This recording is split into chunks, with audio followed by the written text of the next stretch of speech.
I appreciate being here and being able to speak about Joseph Smith's words rather than his wives'. I must apologize for this attempt to condense a very long essay into 15 minutes, but hopefully the primary ideas will come through. I am going to discuss the Book of Mormon translation and outline 4 theories that attempt to answer that burning question, where did all the words come from? We will briefly discuss the first 3, the intellect theory, the revelator theory, and the seer stone theory, and then we will examine the translator theory in a little greater detail.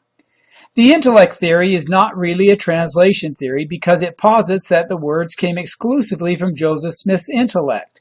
For the past couple of years, I have compiled over 170 secular explanations describing the origin of the Book of Mormon. 5 theories are identified as seen along the top of this chart: Solomon Spaulding, collaborators, mental illness, automatic writing, and Joseph Smith's intellect. Historically, the Spaulding theory dominated, as on the left side, until 1884 when the manuscript was discovered. Recently, Joseph Smith's intellect has been the primary explanation, which is the first theory I'll discuss today. If we look at the theories graphed over time, we see the Spaulding theory predominating early, and the recent popularity of Joseph Smith's intellect as the source of all the words. At a Book of Mormon conference at Utah State University 2 weeks ago, I presented a model that attempts to portray what might have been going on in Joseph's head according to the intellect theory, while dictating the words in real time. Due to his lack of qualifications, the model does not seem to apply. It would appear that secularists have an opportunity to devise a plausible model. In summary, the intellect theory supports that the words came from Joseph Smith's intellect and that inspiration and the seer stone played no part in the translation. The revelator theory postulates that the words came through direct revelation. An example would be when Brigham Young spoke in tongues at the dedication of the Kirtland Temple and was interpreted by David Patton. In the revelator theory, instead of a foreign language being spoken, it was engraved on golden plates and translated by Joseph Smith.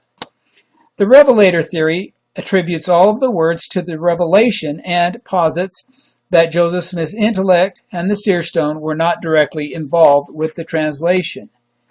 The seer stone theory supports that Joseph Smith read the finalized text as it scrolled before him, conveyed by the seer stone. It might be called the teleprompter theory. Several witnesses described this process. Martin Harris declared, by the aid of the seer stone, sentences would appear and were read by the prophet. Similarly, David Whitmer related, a spiritual light would shine, and parchment would appear before Joseph, upon which was a line of characters from the plates, and under it the translation in English.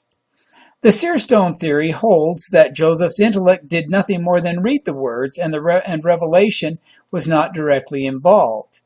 The 4th theory, called the translator theory, proposes that the seer stone provided Joseph Smith with something less than the final translation, and that he, with inspiration, formed the dictated text.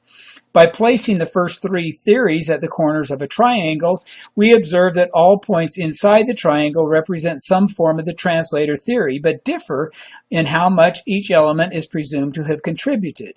For example, a dot in the middle of the triangle describes 1/3 of the process came from Joseph's intellect, 1/3 from the seer stone, and 1/3 from inspiration.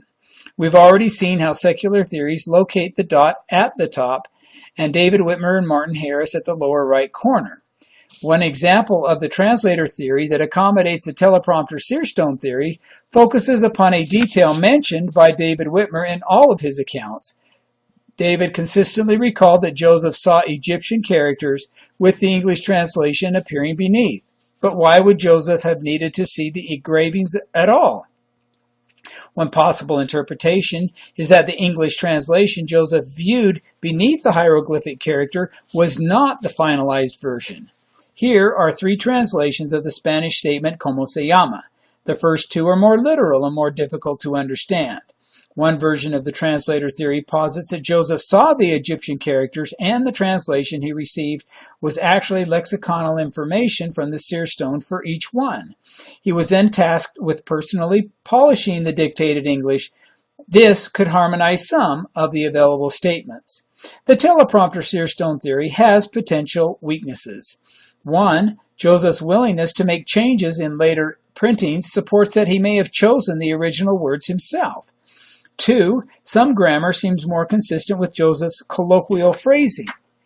3. Throughout the translation, Joseph transitioned from therefore to wherefore, something less expected from a teleprompter. 4. It appears Oliver Cowdery did not see a teleprompter or parchment with English words. Understanding his experience focuses us on the antecedent of it when he was told he must study it out in his mind. This could be a reference to using his intellect, while it could refer to information from Revelation and from the seer stone, which would put the process somewhere within the triangle rather than describing a teleprompter seer stone. Oliver would then form a translation and ask God if it was right and then receive a burning or stupor. 5. Seer stones do not traditionally act like teleprompters. While in church settings, these are commonly called seer stones, in most situations they are referred to as peep stones, crystals, glasses, or speculums. Hollywood commonly displays spherical glasses or crystal balls because they are easy to see and manipulate, but historically other shapes and stones were more common. Peering into the stone is commonly called glass-looking, glass-searing, crystal gazing, or scrying. We begin by controlling the light. When Joseph put the seer stone in a hat to block the light, he was following a very common scrying practice. Then we place the crystal within the range of normal reading vision. Next, for good scryers, the crystal pictures seem to develop instantaneously. Multiple descriptions of what follows include the crystal becomes a globe of light. Cloudiness may be seen as gradually a succession of scenes may appear. Then, the stone or the crystal seems to disappear, as crystal pictures appeared to be projected outside of the crystal. The important point is that the resultant phenomena are called images, scenes, pictures, views, apparitions, sights, and phantasms. Sam Brown calls them panoptic visions. While words may be viewed in the vision, no accounts describe a word stream communication. Are the visions optical or mental? I'm convinced that no light passes through the lens to strike the retina. The visions are mental, which is why it is considered a spiritual gift. What are the traditional uses of crystal gazing?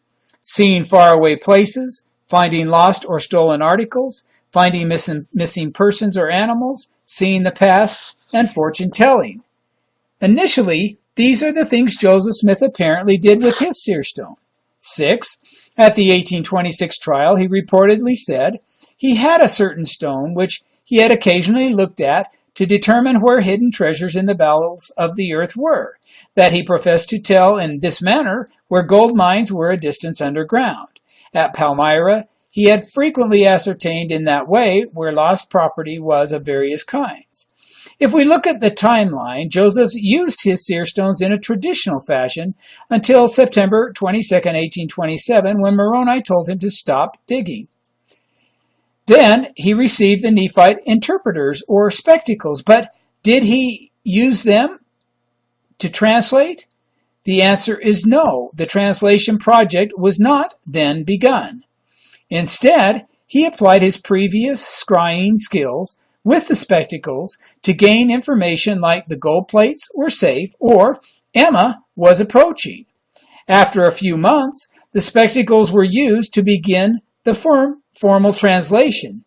There is a question concerning what changed regarding the spectacles transforming their function from traditional seer stones to translation stones.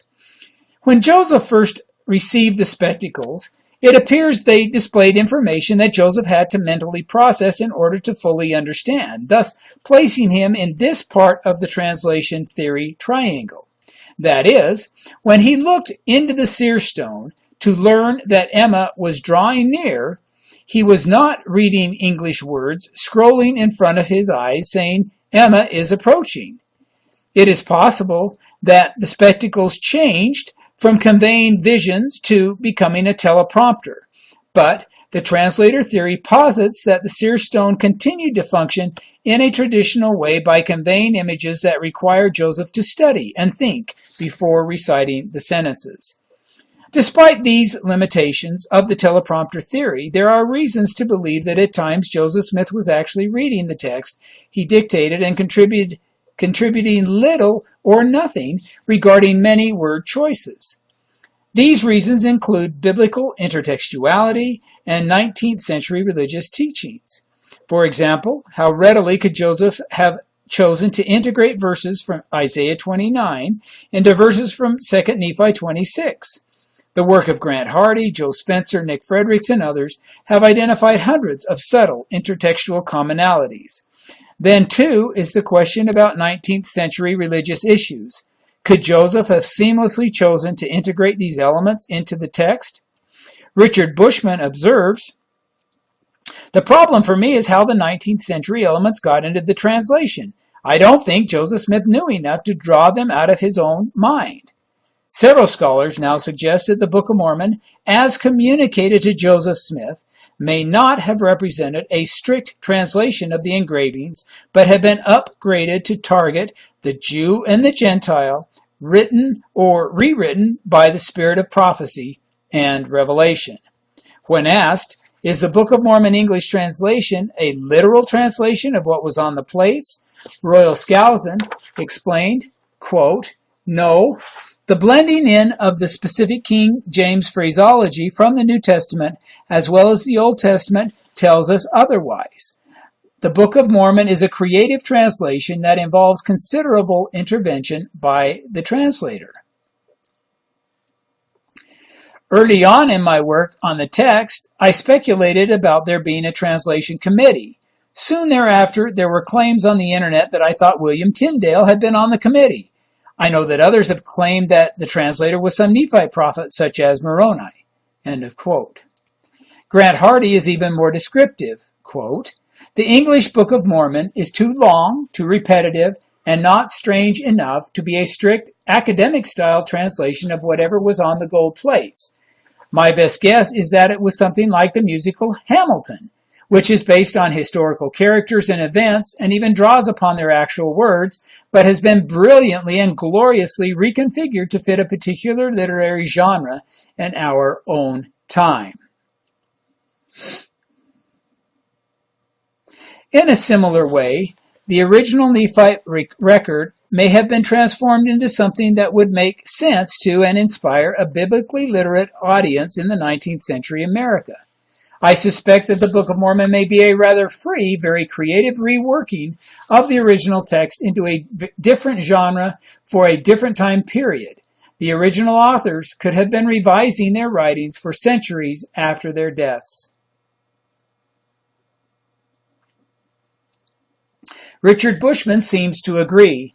First, there was the Nephite text on the gold plates. Then, there was the shaping of the text with 19th century language and perspectives, a shaping I believe Joseph Smith was incapable of doing on his own. Then, there were the dictated words, which could be partly Joseph Smith's diction. So I see three parties involved: Nephites, the interim interpreter, and Joseph Smith. The interim interpreter is a puzzler for me. He was the one who reshaped the Nephite message to give it punch to the 19th century readers. The Nephite authors are the ones to provide the history, which I find quite believable. Joseph may be the one to provide most of the words, but the interim interpreter gave the book its power to reach a modern audience. End of quote. This presentation does not provide clarity in precisely how Joseph Smith dictated all of the words that became the Book of Mormon text, period. The only thing that is clear to me is that Joseph's intellect could not have produced them all. Thanks.